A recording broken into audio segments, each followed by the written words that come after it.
We begin tonight with a story that has shaken NATO's leadership and underscored the growing tension along the alliance's eastern borders. On Wednesday, September 10th, multiple Russian drones violated Polish airspace in what officials described as the largest incursion of its kind so far. NATO responded immediately, activating its air defences to protect Allied territory. The incident has now triggered both a diplomatic storm and a military response from the alliance. NATO Secretary General Jens Stoltenberg opened the emergency press briefing in Brussels with a stern warning. Whether intentional or not, it is dangerous and unacceptable, he said, describing Russia's drone activity. He explained that while Poland had faced the brunt of this week's incursion, other countries had experienced similar violations in recent months. Romania, Estonia, Latvia and Lithuania have all seen drones breach their skies, creating an increasingly perilous situation for NATO's eastern members. The Secretary-General stressed that NATO's mission remains crystal clear. NATO's core task is to deter aggression and defend every member of this alliance against whatever threats we face, Stoltenberg said. Safeguarding the eastern flank, he explained, is a matter of utmost importance. He reminded reporters that NATO already has forward land forces deployed in 8 countries, backed by contributions from every ally, with additional plans in place to scale up if needed. But Stoltenberg went further. In what many analysts see as a significant shift in posture, he announced a new military initiative designed specifically to counter the drone threat. Today, General Cavoli and I are here to announce that NATO is launching Eastern Sentry to bolster our posture even further along our eastern flank, he declared. The new operation will involve forces from Denmark, France, the United Kingdom, Germany and others. Unlike traditional deployments, Eastern Sentry will include cutting-edge counter-drone technologies and enhanced coordination across borders. Taking the floor next, Supreme Allied Commander Europe, General Christopher Cavoli, described the plan in greater detail. He praised NATO's rapid interception of drones over Poland earlier in the week, calling it both decisive and effective. Although the immediacy of our focus is on Poland, this situation transcends the borders of one nation. What affects one ally affects us all, Cavoli said. He underlined that Eastern Sentry would provide agility and flexibility. Eastern Sentry will be flexible and agile, delivering even more focused deterrence and defence exactly when and where needed, he explained. The operation will bring together air and ground defences, boost information sharing and integrate experimental technologies such as counter-drone sensors and weapons. The message was unmistakable. NATO is adapting to a changing battlefield. The drone threat, Cavoli said, is not just Poland's problem, but a challenge to the entire alliance. Journalists pressed NATO's leaders on whether this incident marked a dangerous escalation toward direct conflict with Russia. Stoltenberg did not hesitate. What this shows is that we will defend every inch of NATO territory, every inch of Allied territory, all 32 allies, and whatever the intent was behind this, yes or no, and whether it was a mistake or not, we are still looking into that. It was reckless, it was unacceptable. These are Russian drones, and it is extremely serious what happened last Wednesday, he warned. The Secretary-General added that NATO is a defensive alliance, but it will never hesitate when Allied territory is at risk. We will defend this beautiful 32-nation alliance established in 1949, and we'll make sure that our 1 billion people stay safe and stay free, he said. Cavoli, for his part, defended the alliance's interception record. Some reporters suggested Ukraine shoots down drones at a higher rate. The general acknowledged there is always room to improve, but he praised the professionalism of NATO's response. When there's a fighter pilot in the air or someone on the ground who's defending the alliance, I don't want them thinking about how much their weapons cost. I want them defending our citizens, Cavoli stated. He confirmed that NATO is working on lower-cost defences to make the fight sustainable in the long run.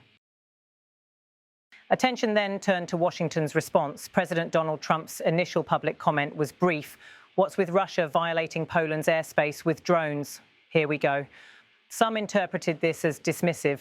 Stoltenberg, however, insisted the American position was clear. America's commitment to NATO is ironclad in every sense. There's no doubt, he said. He pointed to a phone call between Trump and Poland's president as evidence of unity.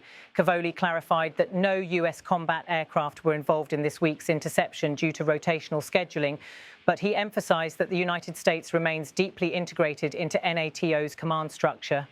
Eastern Sentry, he said, would stretch across the entire eastern flank from the high north to the Black Sea, constantly adjusting to new threats.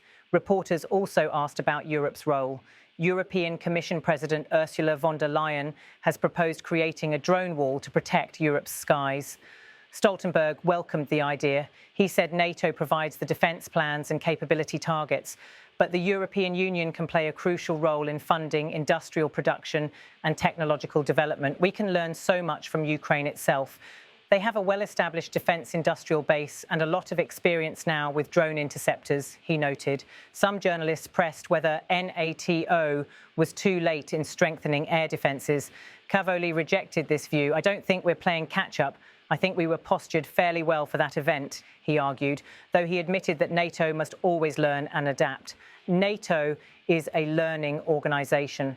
We're going to do everything we can as we learn those lessons to incorporate them rapidly and ensure we're defending every inch of the alliance, he added.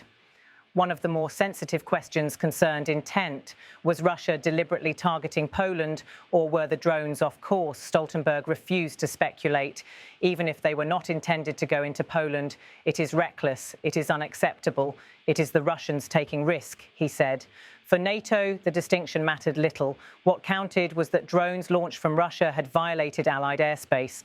As the session continued, Stoltenberg challenged the very idea of an eastern flank.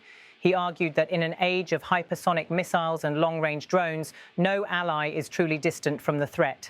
Let's agree that within this alliance of 32 countries, we all live on the eastern flank, he declared. Cavoli backed him up with operational experience, recalling large drone attacks launched from Iran toward Israel.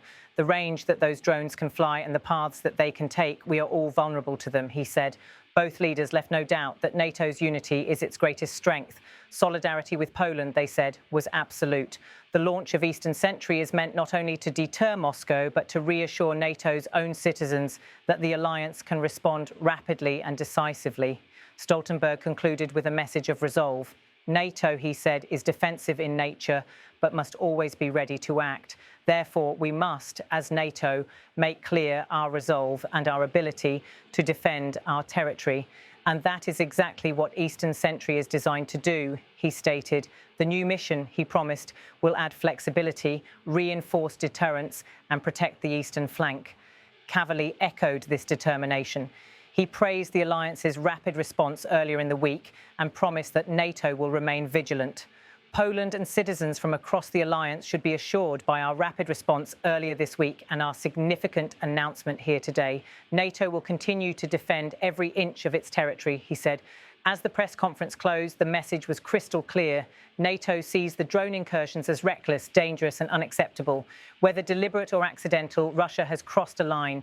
Eastern Sentry now becomes the alliance's shield, flexible, innovative and resolute. For NATO, the challenge is no longer theoretical.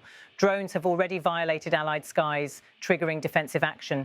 But as Stoltenberg and Cavoli made plain, the alliance is adapting quickly. And above all, NATO stands united, 32 nations ready to defend 1 billion people.